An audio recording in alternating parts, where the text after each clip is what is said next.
The city pulsed below me like a warning light. I pulled the silk sheet tighter around myself, the scent of his cologne clinging to my skin. Smoke, cedar, and something sharp I couldn't name. I didn't remember saying yes, not exactly. Just the way his eyes looked when he said stay. Now morning had burned the night away, leaving me in a glass penthouse where everything gleamed except me. Dante Russo's world. The skyline cut across the windows in silver and blue, stretching endlessly. I could see the river like a blade glinting between buildings. Somewhere down there were people who didn't know his name, and people who were terrified to say it. My dress lay crumpled near the bar. A trail of half-drunk whiskey glasses led to the couch, then to the bed. I dressed quietly, each sound magnified by the stillness. Zipper, buckle, breath. He wasn't in the bed. I checked anyway, hoping, fearing. No one. Just the impression of his body in the sheets. A single red rose rested on the nightstand. The petals looked almost black against the glass. There was no note, but the stem was cut clean, too clean. A warning disguised as a gift. I didn't belong here. I slipped my shoes on, picked up my clutch, and padded toward the elevator barefoot. The marble was cold under my feet. My heart thudded so hard I thought the floor might feel it. I pressed the down button. The elevator hummed somewhere below. Just a few seconds, just a few floors. Just a door opening, and I'd be gone. Behind me, something shifted. A faint rustle, a breath. Then a voice, low, smooth, absolute. You belong to me now. I froze. Dante was leaning against the doorway, to the living room, shirt unbuttoned, a faint shadow of stubble darkening his jaw. His eyes weren't angry. They were worse. Calm. The elevator dinged softly behind me. You don't even know my name, I said, voice breaking on the edges. He smiled, almost kindly. I do, Elena. I knew it before last night. The elevator doors slid shut. The sound of those doors closing hit harder than any slap. He walked toward me with that unhurried grace, the kind that comes from knowing no one would ever dare stop you. You can't keep me here, I said. I'm not keeping you. He stopped a few feet away. I'm asking you to stay. By blocking the door? By giving you a choice you'll actually survive. My stomach twisted. Is that a threat? He tilted his head, studying me. A truth. The air between us buzzed like an electrical wire. He wasn't shouting, wasn't even touching me, but the weight of his presence filled the room until it was hard to breathe. He reached out slowly and tucked a loose strand of hair behind my ear. The gesture was gentle, intimate, and completely wrong. I don't know what you think happened last night, I whispered, but it doesn't mean anything. Then why are you shaking? I stepped back, but the glass wall was there. The city stretched below like a promise I couldn't touch. His gaze followed me, curious, patient, lethal. You're running from something, he said finally. You think I don't recognize the look. I've seen it in mirrors. I didn't answer. The elevator behind me started moving again, doors locked by his security system, probably triggered from his phone. I heard the faint mechanical click of control. He smiled. Not like a lover. Like a man who'd already decided how the story ends. Stay for breakfast, he said softly. Then decide. I sat at the far end of a table long enough to seat 10 people. Dante sat at the head, eating quietly, silverware glinting, every motion deliberate. The morning light slanted through the windows, pale and cold. There were strawberries, pastries, and coffee that smelled like burnt caramel. I hadn't eaten since yesterday. My hands wouldn't stop trembling long enough to lift the cup. He noticed, of course. Cream or sugar? He asked, voice light as if we were strangers at a cafe. Neither. He stirred his own cup, then set the spoon down without a sound. You were a paramedic, he said casually. Quit 2 years ago. Moved 4 times since. Changed your last name once. My heart lurched. How do you know that? He shrugged. I make it my business to know things that matter to me. I don't matter to you. His gaze flicked up, trapping mine. You do now. The room went still. Even the city noise outside seemed to fade. I pushed the plate away and stood. I'm leaving. He didn't move, just said, if you walk out that door, you'll never make it to the street. I froze. Is that another truth? He smiled faintly. A prediction.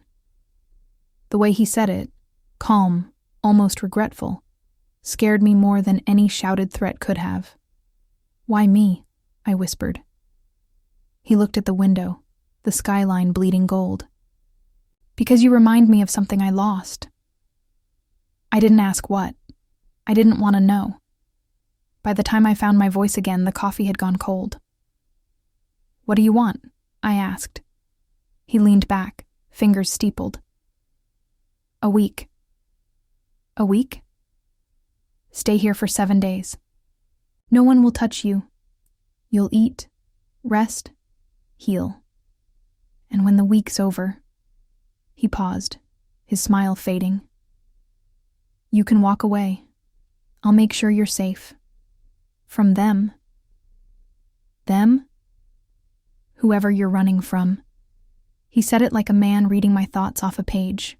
I didn't speak. I hadn't told him about the man I'd left behind, the one whose overdose wasn't entirely accidental, or about the blood that still stained my memory from that night on call years ago. How do you know I'm running? He gave a small, sad smile. Because I recognize ghosts when I see them. He slid a small keycard across the table. It gleamed like a secret. This opens every door here, he said, except the one I sleep behind. I stared at it, then at him. You're serious. Always. His eyes were steady. He believed every word. Maybe that's what made it so terrifying. I pocketed the card, pretending it meant freedom.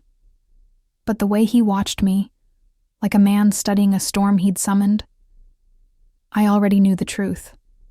This was the beginning, not the deal. The days began to blur. By the 3rd morning, I stopped counting how many locks clicked behind me when I walked down the hall. The penthouse was beautiful. Cold marble, soft lighting, endless glass, but it was still a cage. A golden one. Sometimes I caught glimpses of men in suits at the edges of rooms, silent shadows pretending to be furniture. Dante called them security. I called them watchers. On the 4th night, I found the rooftop. It was enormous, a secret garden hanging over the city. There were vines trained along steel rails, lights strung low, and a wind that smelled of rain and gasoline. I leaned over the edge, watching traffic far below, little rivers of light moving toward somewhere free. Then I heard the sound of footsteps behind me. You shouldn't be up here alone, Dante said quietly. I didn't turn. Why? You afraid I'll jump? No, he said. I'm afraid someone else might push you before I can stop them. I laughed, sharp and bitter. You mean your men? He came closer, his presence like heat behind me. Not mine, the ones who've been asking about you. That made me turn. What are you talking about? The man in the black Jaguar outside the building. 2 nights in a row. My throat tightened. I hadn't told him about Michael. I hadn't told anyone. He's not who you think, I said carefully. Then tell me who he is. I didn't answer. I just looked down at the streets, the distance between me and them. He came closer, so close that his voice brushed against my neck. Whatever you're running from, it's closer than you think. Stay here, Elena. Let me deal with it. The wind caught his hair, the city lights flickering in his eyes. For a second, I almost believed him. Almost. The next morning, I wandered through his study. It was the only room he kept locked. Until that day. The door was ajar, like an invitation. Inside, the air smelled faintly of smoke and leather. On one wall hung a massive painting, a woman standing in a red dress by a piano. Her face looked so much like mine that it stopped me cold. Same eyes. Same jawline, even the small scar above her eyebrow. Beneath the frame, a brass plaque read, Lucia Russo, 2017. I didn't need to ask who she was. The resemblance was too cruel to be coincidence. I turned as I heard the door click shut behind me. Dante stood there, expression unreadable. She was my wife, he said softly. She died. And you found someone who looked just like her, I whispered. Me. He didn't deny it. It wasn't about how you look, he said. It was how you moved, how you hesitated before saying yes to anything. Lucia did that too. I felt sick, so that's why I'm here. A replacement. No, he said, stepping closer. A reminder. I backed away, but the wall stopped me. His hand came up, fingers brushing my wrist. You think I chose this? He murmured, eyes dark. But maybe you were sent here to finish what she couldn't. I didn't understand what that meant then. I would later, that night. He brought me downstairs. A part of the penthouse I hadn't seen before. An elevator led to a lower level. Black floors, no windows. Only flickering lights. 2 men waited beside a chair bolted to the ground. Sit, Dante said. I'm not one of them, I protested. Then you have nothing to hide. I sat. The metal was cold against my skin. He placed a small phone on the table in front of me. On the screen was a photo of Michael, bruised, bleeding, taped to a chair. Who is he? He's no one, I lied. Dante's jaw clenched. You don't lie well. You don't trust well. He stared at me for a long time. Then he picked up the phone and deleted the photo. He's still alive, Dante said. For now, I swallowed hard. You're insane. He leaned down until we were face to face. No, Elena, I'm careful. Then he turned to the guards. Take her upstairs. She doesn't eat tonight. That was the first time I truly hated him. It was raining the next morning.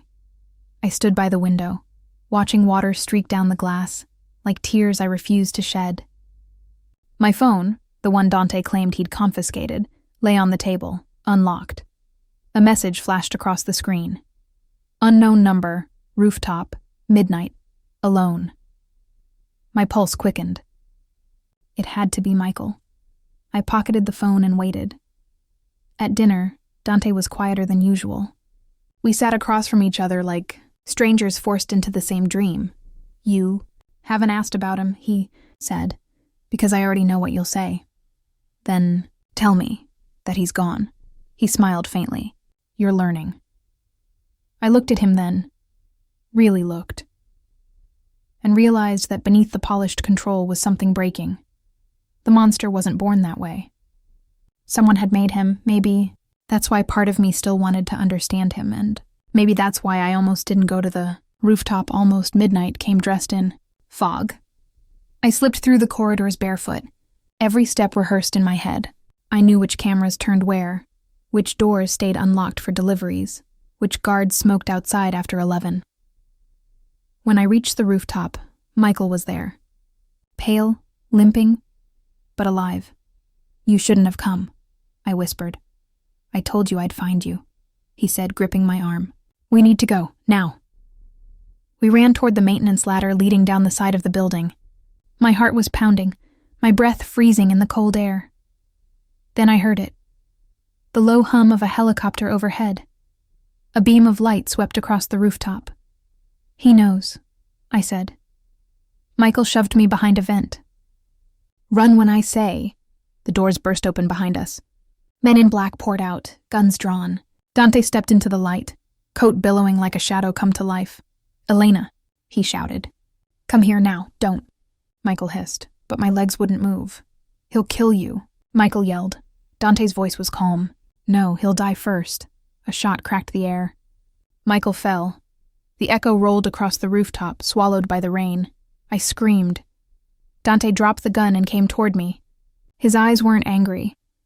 They were shattered. You think I wanted this? He said, voice raw. He came here with a knife. I saw it. You always have a reason, don't you? He knelt in front of me, soaked, trembling. Stay. Please. You just killed the only person who ever tried to save me. His hand brushed my cheek. Maybe I'm saving you from worse. He didn't speak to me for 2 days. Neither did I. The penthouse was quieter than ever. Even the guards avoided looking at me. On the 3rd night, I found him sitting alone in the study, staring at the painting again. Lucia wasn't just your wife, was she? I said. He didn't look up. No. Who killed her? He turned then, eyes darker than the sky outside. You wouldn't believe me. Try me. He poured himself a drink. The sound of liquid hitting glass was too loud. She worked for them, he said. The same people hunting you. She was supposed to betray me, but she fell in love instead. They punished her for it. And you think I'm, what, a second chance? A message. His words hung there, sharp and heavy. Then maybe I should go deliver it, I said quietly. He looked at me for a long time. Then softly, if you walk out that door again, you won't come back. Maybe that's the point. That night, a storm hit the city. Thunder shaking the glass, lightning painting the skyline in white scars. I packed a small bag. Cash, ID, the key card. When I opened the door to the hall, Dante was standing there. Going somewhere? Yes, I said. He didn't move, just stepped aside slowly. If you leave now, I won't stop you. I didn't believe him, until I saw the look in his eyes. Empty, hollow, almost resigned. Why? I asked. Because love isn't ownership, he said softly. And maybe letting you go is the only good thing I have left. I walked past him. The storm swallowed me whole. By dawn, I reached the train station. Rainwater dripped from my hair onto the ticket counter. Anywhere south, I told the clerk. The woman handed me a ticket. Train 07. Platform 4 departure in 10 minutes. I sank into a seat by the window, clutching my bag. For the first time in weeks, I felt air that didn't belong to him. The train hissed, ready to move. Then I saw it. A folded piece of paper tucked inside my coat pocket. I didn't remember putting it there. I opened it with shaking hands. They found her body. Not yours, D. My reflection in the window didn't look like me anymore. Outside, through the blur of rain and motion, I saw a black car parked by the platform. A figure stood beside it, watching, waiting. As the train pulled away, I couldn't tell if I was escaping him or heading straight back into his world. I thought I had escaped. For 2 days, the train carried me through nameless cities, faces blurring past, the hum of the rails like a heartbeat that wasn't mine. I slept in motels, walked in crowds, changed my name when I had to. Then one night, I woke to the sound of footsteps in the hall. A knock. 3 soft taps. I froze. Elena, a voice whispered. It's me. Luca. When I opened the door, his suit was torn, his face bruised. You shouldn't be here, I said. Neither should you. He stepped inside, locking the door behind him. He's losing control, Elena. Dante's men are burning everything he built. He thinks someone betrayed him. Did you? I'm trying to save you. He placed a flash drive on the table. This has everything. Transactions, deaths, the file with your name on it. My stomach dropped. My name? He nodded. He knew about you before that night. Before the bar, before you even met. The air went cold. Why?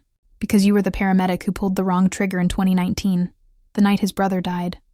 The world tilted. That's not true, I whispered. He has proof. But he fell for you anyway. That's why he's breaking now. The next sound was the click of a gun being cocked behind Luca's head. Dante stood in the doorway. You talk too much. Luca. Luca turned slowly, calm even with the barrel inches away. Then shoot me. But she'll never forgive you for it. The gun fired once. Luca fell. I didn't scream this time, because something inside me already knew it would end like this.